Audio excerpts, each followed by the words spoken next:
Welcome to the 89th edition of TLR Shows. I'm Tanu Puri, your host for the evening. I'm a mental health counselor and psychotherapist in Mumbai and a firm believer in affordable mental health care for all. I'm a doctoral scholar specializing in issues like depression, anxiety, substance abuse, trauma recovery, stress and anger management, and age rehabilitation for children and adults both. TLR shows are flagship live stream shows brought to you by TLRNOW, a niche coaching, training, and mentoring service provider based out of Pune, India, expanding to other countries as well. TLR shows are one place where you meet amazing people who share their expertise to transform lives and help upgrade them for better future. Who we are and our behavior is shaped not only by biology but also by our environment. It's nature and nurture both. In fact, it is the quest for understanding for human behavior that brings us to NUVAH.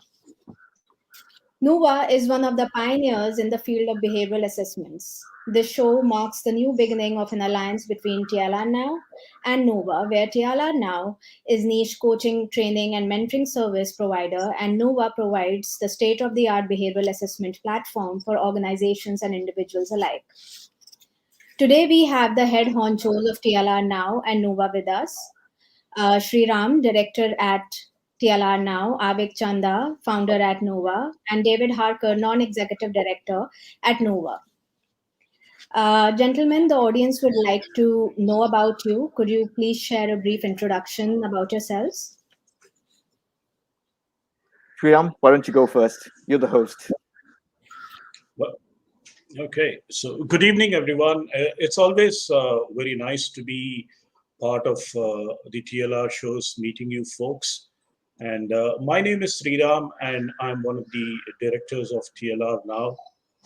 I look after the strategy and operations at TLR now. As part of my work, I also try to build relationships and alliances. And that's how I got in touch with Avik one day. And this has been there in the background for about probably a month now. And here we are on this wonderful evening, happy to proclaim and announce the alliance and also have Avik and David on the show. So I'm sure it's going to be an interesting 35 to 40-minute discussion that we will be having. Welcome, Avik, and you could introduce yourself to the audience now. Yeah, sure. Very good evening, and Sriram, Tanu, Udan, who's watching at the back end. Thank you all very much for inviting us to TLR show. So as Tanu said in an introduction, I'm a CEO founder of NUVAH, which has an interesting set of psychometrics that we are offering to the market, and we'll talk more about it. It's all about the power of relationships and the power of psychology, particularly positive psychology, which is where I had the great privilege of syncing up with Sriram, and now we have this great alliance, the strategic alliance that is going between us, between NUVAH ELINT LLP and TLRNOW. Great. I think we've lost Mike. All right, shall we go ahead with questions or shall we wait for David? Sure. I think we can go ahead. Let's go ahead. Let's go ahead. Okay, David will join us when he can. Yeah, we can All right. start. So, Avik, this question is for you. What role does psychometrics play in evaluating and building these behaviors? Okay. Well, human behavior as such. Yes. That's quite a deep question. And if I may, let me just take a step back and parse it out into 2 or 3 different parts, right? So the first part is when we are evaluating anyone, we'll talk about the methodology later. When we are evaluating anyone, what are the skills that we are testing for?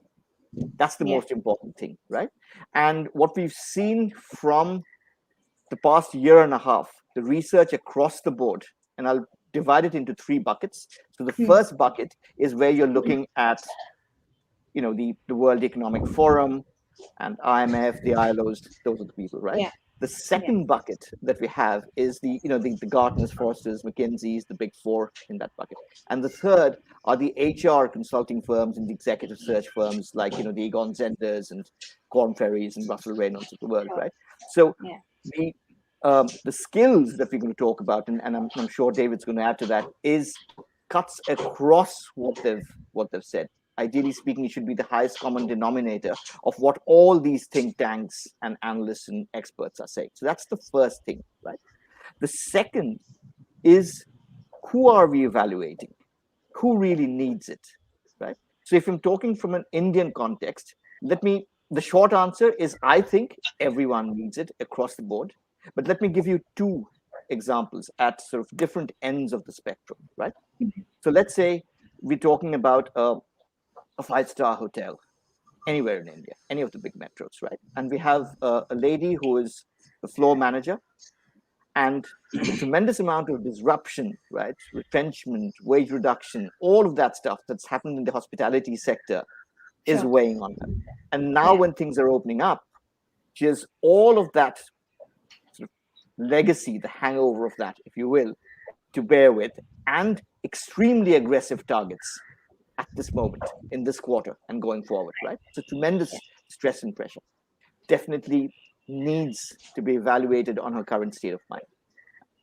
Look at the other end of the spectrum. Another lady who's a matron, who's also a floor manager, but it's a floor of a top private hospital, any metro in India, right? Unlike the hotel manager, she is in absolutely no danger of losing her job. But she has been, it's with her, it's the other way around. She's been working incessantly, round the clock, doing that up close, very, very frequently. Tremendous amount of stress, right? So two ends of the spectrum, and both of them need it. And I would say anyone in between would also need it. Sure. Very insightful. Thanks. David, hi. Hello there, hi. I have a question for you, but before that, could you please introduce yourself? Yes, of course. Hi. So, good evening or good afternoon here. I'm actually out in Portugal. So, very pleased to be joining you this evening in your time. I'm David Harker. My background is mainly in management consultancy. I was an accountant originally in industry, and then I joined Coombs & Lybrand about 25 years ago. So I've worked in various management consulting roles, and the last, up until 2 years ago, I was a partner at Deloitte in the UK. And then the last couple of years, I've been doing my own consultancy work and acting as trustees and non-executive directors for various organisations. I met Avik at Deloitte, actually. Avik used to work for Deloitte in the UK, providing a link back to the practice in India. And we sort of got talking again on LinkedIn, I think, Avik, and he was telling me about his new venture, and that became really interesting to me. So I've trying to provide some help, support, and input as a non-executive director to NUVAH. So that's me. Great. So here's a question for you. As we move to a hybrid working world, what do you see as the principal characteristic of it? And what do you think are the competencies required to navigate it? Okay, I think it's interesting. The whole concept of hybrid working isn't new. I think it's been brought to the fore because of the pandemic and the fact that for the last 18 months, everybody's been working from home. I think what this has proved, I think, is that we can do that. At least technically, we can do that. Technology many years ago wasn't there. Now it's quite mature, and I think it's proven to work over the last 18 months. But the concept of hybrid, I think we've been trying to do that in the consultancies I've worked in for at least 20 years, and we've never really managed to get it to work. Now everybody's much more attuned to working from home. But I think what it raises is some real questions for organisations about what we mean by hybrid working. As the environment opens up, does everybody flood back to the offices? Does everybody still working from home? And if it's a combination of those things, which everybody's defining to be hybrid, then what does that mean? Because there isn't one model. You know, is it home working first with some visits to an office, or is it office working with some time at home? Do you have some teams working in the office and some teams working at home? All of those models can coexist, but you know they bring slightly different challenges, and I think they're going to be handled in different ways. So I think those models will mature, and we learn about them as they kind of get put into play. But you know, hybrid working and the model of hybrid working is by no means clear. Having said that, I think there's a number of characteristics, challenges with all of those. I think firstly, you know, how do workers stay connected? You know, how do they avoid isolation? How do they stay connected with other workers, with their management, and with their customers, and how to stop feeling isolated and still feel included in what's going on in the organization is kind of the first point. The second point, and the one which worries me the most, I guess, is how do you maintain relationships? And more importantly, how do you develop new relationships in a world where everybody is working from remote points?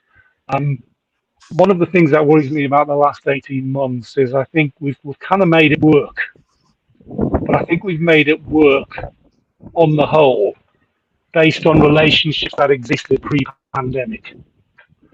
The relationships we had, the strength of those relationships, we've managed to keep those and maintain those as best we can as we work through the last 18 months.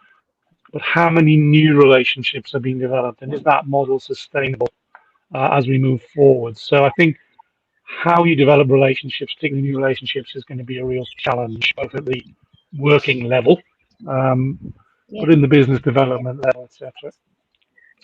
And then, how do you collaborate? You know, how do you collaborate, problem solve, brainstorm? How do you do all of that without physical interaction? And I know you can do that, but is it as effective? And what do you do if there's an office space? What's it for? You know, is the office a place for people to go and work, or is it actually a place where people meet, collaborate, work together? And that starts to raise questions about what you do with your buildings. Finally, I think how do you maintain the social aspects of work? For some people, their social life is heavily based around people they meet at work, you know, what they do outside the aspects of work, and all of that, I think, supports people's social well-being. And that's easy to lose all of that when people are remote and working largely from their home. And I think that's the one. I read the other day that 15% of people in the UK met their partners at work. So how does that work when you actually don't go there anymore? So I think they're the real. All of these models as developed have got those real challenges. How do you survive and thrive in that world as an individual? And I think you've got to start thinking about some of the behaviours and competencies you need to survive in that. And I think firstly, I think you need to be quite disciplined as an individual. It's very, very easy when you're working at home. I'm sure you probably realise already is to actually work too much. You're actually only working more hours than you would have done had you commuted into an office and come home, and that's not very healthy. So how do you discipline yourself around what is work, how you're working, and how you plan your work is important. Resilience, you know, how you actually survive when things go wrong. I think and things do go wrong in all aspects of work for everybody. I think when you're not, the best way of coping I found with anything to do with issues at work was normally about sharing them and working on them together as a work group. And if you're on your own, how do you do that? So building some resilience and understanding how to do that. Developing your emotional intelligence, how you manage your own emotions and feelings in that, and proactively trying to avoid feeling isolated. And then finally, social intelligence, which comes back to how do you communicate, how do you form relationships with empathy and assertiveness, and actually really keep that connection to your co-workers, to your customers, to your management. they're, I think, the key behaviours to survive as the models develop. I think we'll and we need to make sure that those behaviours are developed and along with them. Okay, thanks, David. Here's another question for you. How do company leaders globally need to adapt to be successful in the rapidly changing situation at the workplace? Yeah, so I mean, we've described kind of the competencies and behaviours of individuals. I think as ever, I think the actions of leadership will have an impact on how well this works. I think there's a number of practical things that need to be done. I think companies and leaders need to be really clear on what the policies are around hybrid working. What do we expect of workers? How's that going to work? So there's setting that out. What are you going to do with your office is another one. If you're going for a model which is predominantly home first and some visit the office, what is the office? As I say, we spent quite a bit of money 3 or 4 years ago building a new office in Deloitte in London, which really didn't have any offices within it. It was all about collaboration spaces, places to co-work. So you start to ask what you're going to do with your physical buildings, depending on your policies you define. And then, of course, there's actions.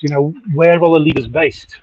There's absolutely no point in having a home first policy if all the leaders decide they're going to work from an office, because what happens then is all of the workers want to come to the office too to get that bandwidth and airtime of their leaders. So that will quickly break down the model if leaders are not acting in a way which supports that model. So there's their actions is important, and then I think there's going to be a real emphasis shift on the way leaders interact with their workers.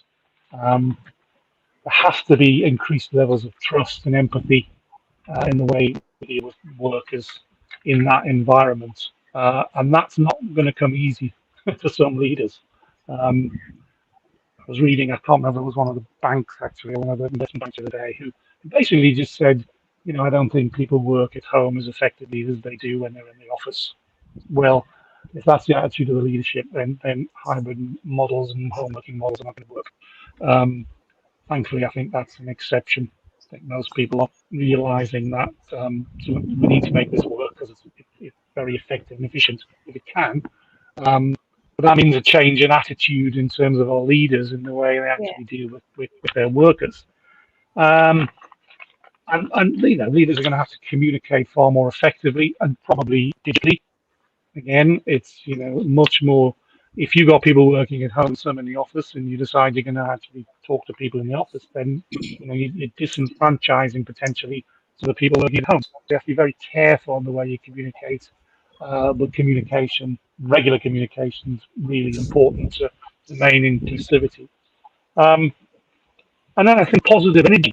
I think you've got to positively put energy into making the model work and making sure that the workers feel included. Otherwise, I think there could be a real loyalty issue as well. I think people will start moving around organizations much more if that's the way they're feeling about the way they work.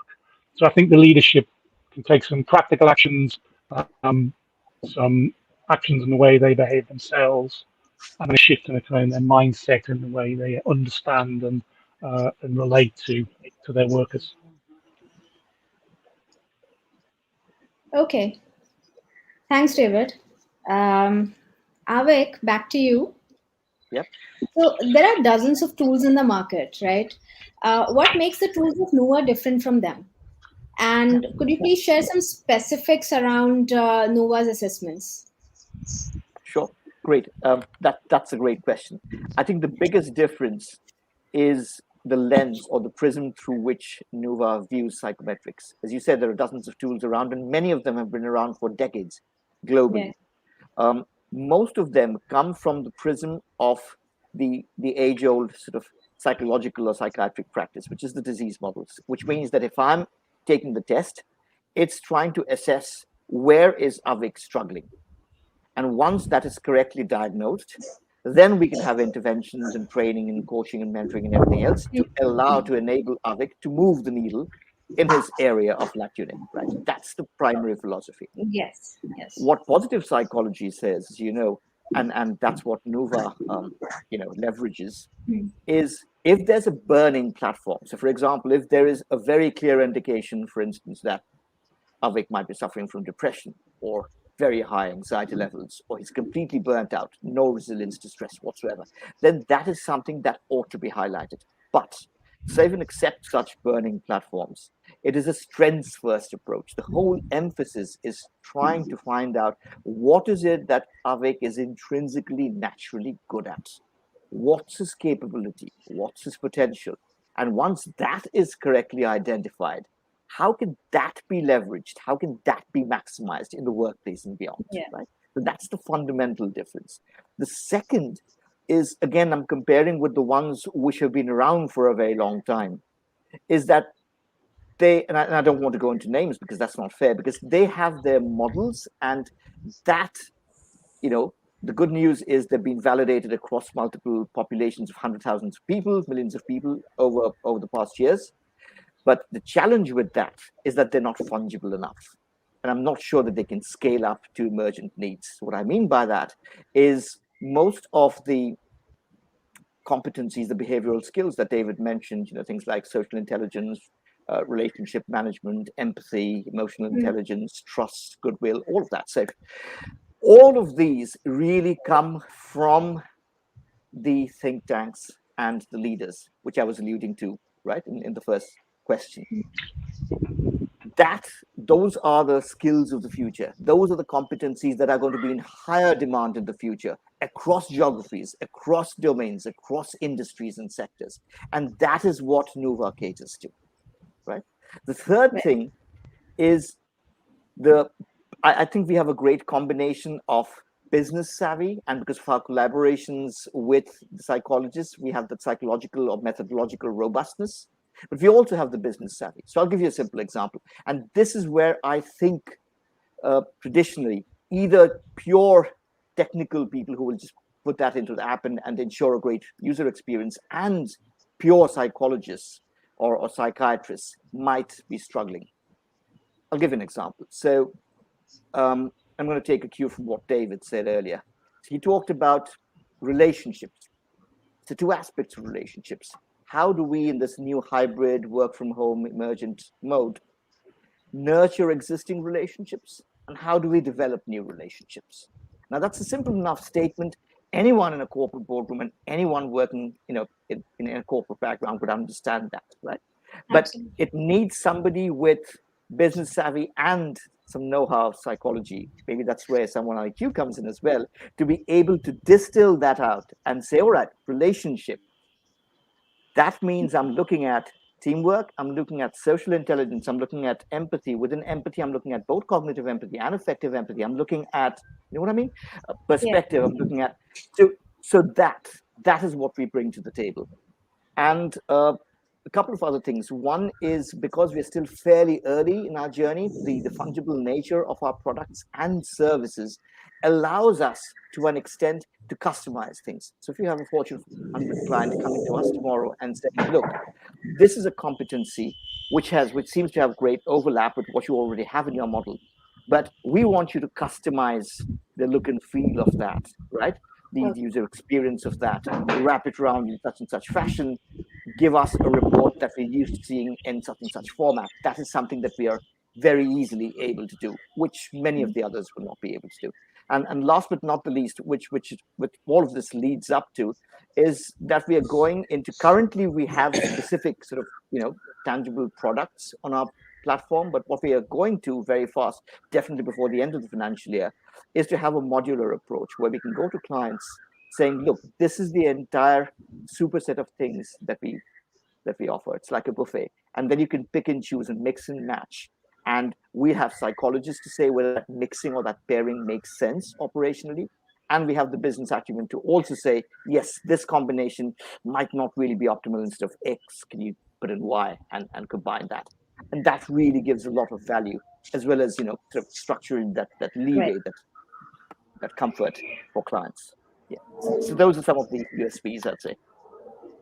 Yeah, it does sound amazing. NUVAH sounds amazing. This question is for Sriram.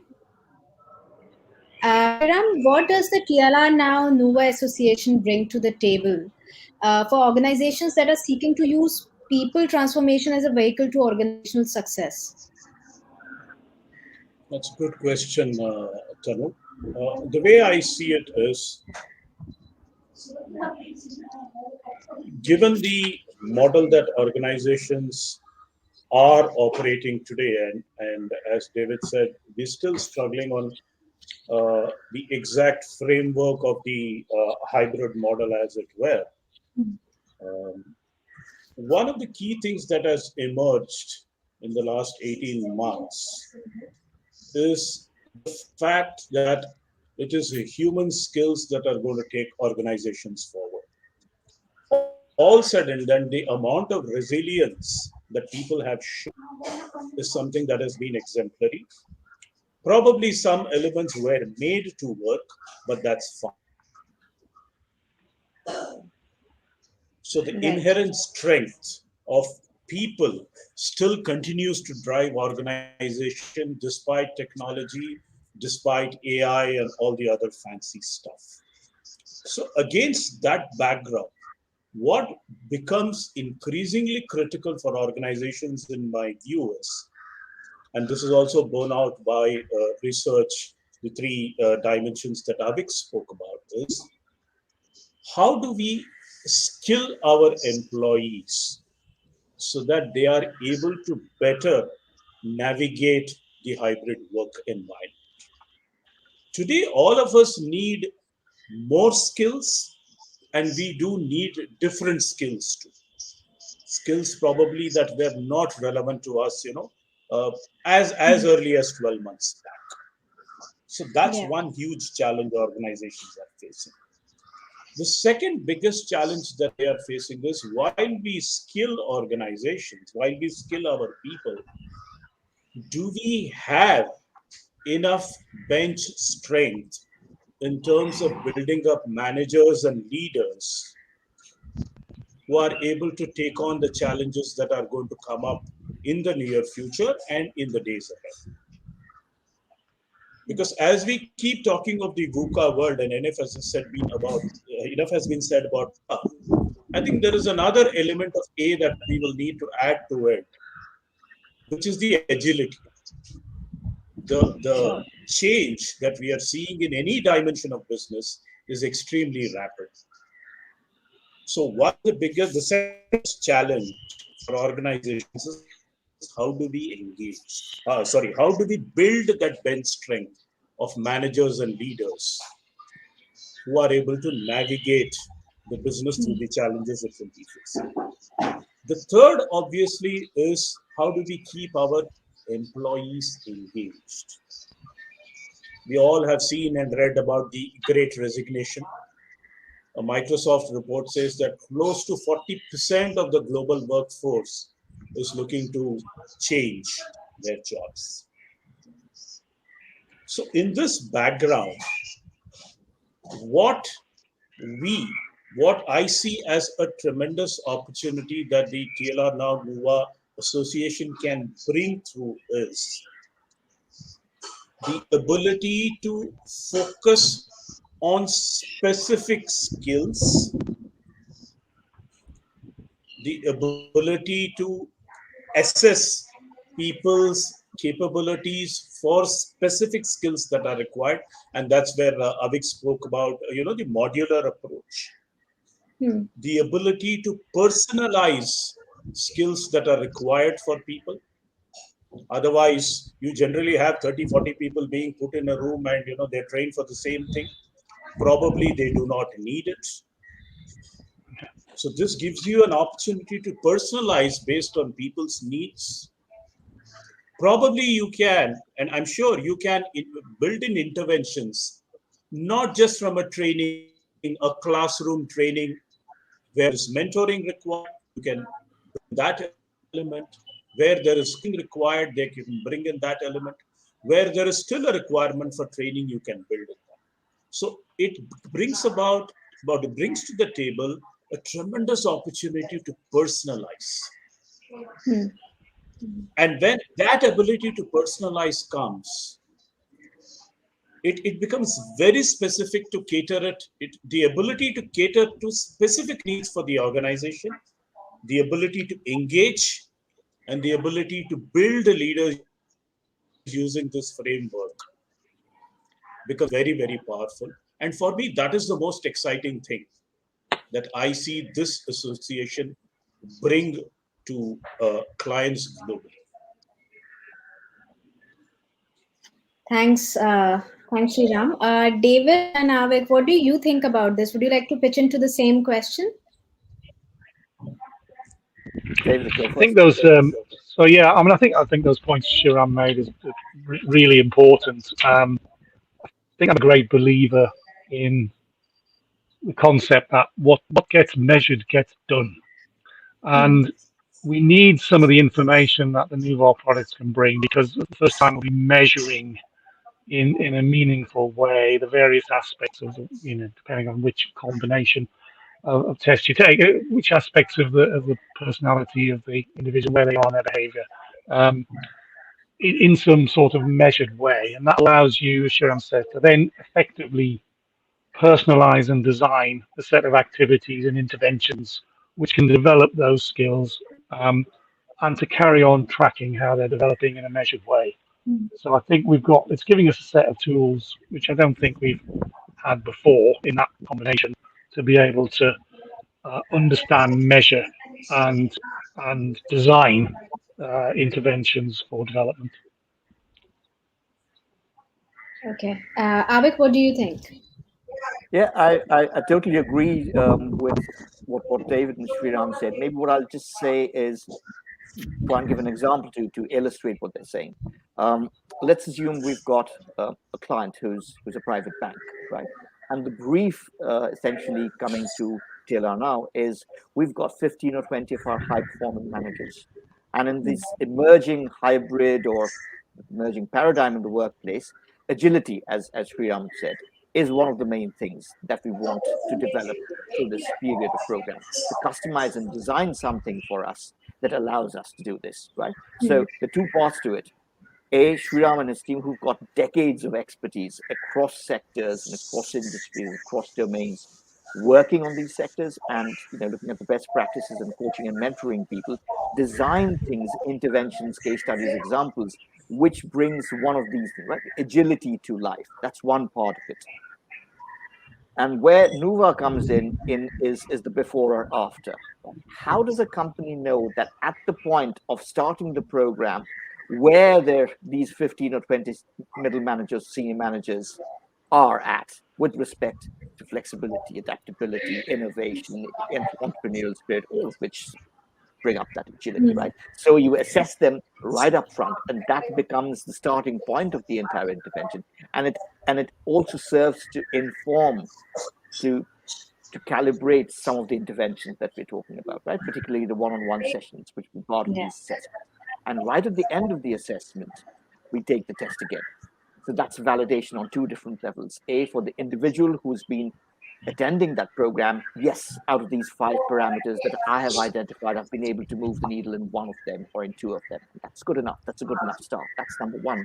Number 2, at an aggregate level, the analytics that we show to the company makes a lot of sense, because what we are seeing is, and David, Sriram, and Tanu, tell me if this resonates with you. What I'm seeing in my conversation with clients and prospects is not the fact that they have no L&D budget, no training budget. What they're looking for are hard numbers. Now, we have to have a mechanism where we are able to give them some kind of a tangible ROI on their spend. And these psychometrics and the analytics, the data that comes from the psychometrics is, I think, part of that. Sure. Right. Thanks, Avik. Sriram, I have another question for you. How do you see psychometric tools finding their place in the space of personal transformation? That's a very important question, Tanu. Thank you. And that's something very close to my heart. Traditionally, assessments have been looked at something that are organization driven. So there is a need that an organization feels for a specific set of capabilities, for a specific set of attributes that they want to examine and probably inculcate in their teams, leaders, and what do. And then there are assessments that are done. Then there is the whole positive, negative spin, that Avik spoke about. Yeah. But increasingly, we are seeing a world, and we will see more of it. And I think it was just waiting to happen. The pandemic just kind of accelerated it. We are moving closer and closer to a gig economy where you will have more and more individuals working, Right. adding value in a way they see as relevant to their lifestyle. Probably they may work lesser hours, but they have specific capabilities, they have specific niches which they would pick up and work on. Right. So you're going to see, and some trends are again seen in the whole great resignation that I spoke about 5 minutes back. Increasingly, we are going to see a large number of people come out there into the market and be and want to do something on their own. Now, aspirationally, while that is good, it is also important for me, if I am part of that group, to get a first-hand assessment of where do I stand vis-a-vis my aspiration of wanting to create value and what I feel I can deliver. Yeah. That's where I think an assessment, especially the one that we've been talking about in the past 30 to 40 minutes, becomes very, very relevant. If I can, if I can coin a word and say, if I can hyper simplify it, it's like a Google map when you start any trip. This assessment gives you the path, because all said and done, an entrepreneurial journey is very, very different as compared to doing some, working in an organization. So when we start this exercise, it gives you a very good indication of what is it that you need to work on, apart from building the capabilities in what you need to do. Elements like EI, social intelligence, the ability to build connections, network, etc. These all continue, and they in fact become more and more important. And this is something I always keep telling people: your ability to do something doesn't necessarily mean that you will be able to succeed doing a business out of it. They are two vastly different paradigms. Agreed. And that's where I think on a personal transformation journey, an assessment gives us a very good indication. As I said, it's like a GPS. It kind of maps the path for you. So as you continue to do what you do, you're also on a personal transformation journey, and both are linked. That is important. Both are linked, and they kind of feed off each other. So that for me is the sweet spot where assessments will really benefit personal transformation. Thank you. Thank you, Shriram. That was a very good answer. I mean, yes, I agree. I totally agree with what you said. Gentlemen, we have few comments here from people. I'd like to just point out one of the comments here from Uday Shankar. Assessments in the post-pandemic world is a different cup of tea, and this collaboration between TLR Now and NUVAH will certainly address these challenges. So Great. I think people do find some value in this. Moving towards the end of our show, well, gentlemen, it was an immense pleasure to have you all here. I'm sure this alliance between NUVAH and TLR Now will bring great value to all the stakeholders involved. Thank you so much for the wonderful insights, and I'm sure it was an evening well spent for our viewers. So please follow TLR Now on LinkedIn, Facebook, YouTube, Instagram, Twitter, and to stay updated on their upcoming shows. This is Tanu Puri signing off. Looking forward to connecting with you all on LinkedIn. Take care. Bye-bye. Stay healthy. Stay safe. Thank you. Thank you. Take care. Thank you. Bye. I know. Right.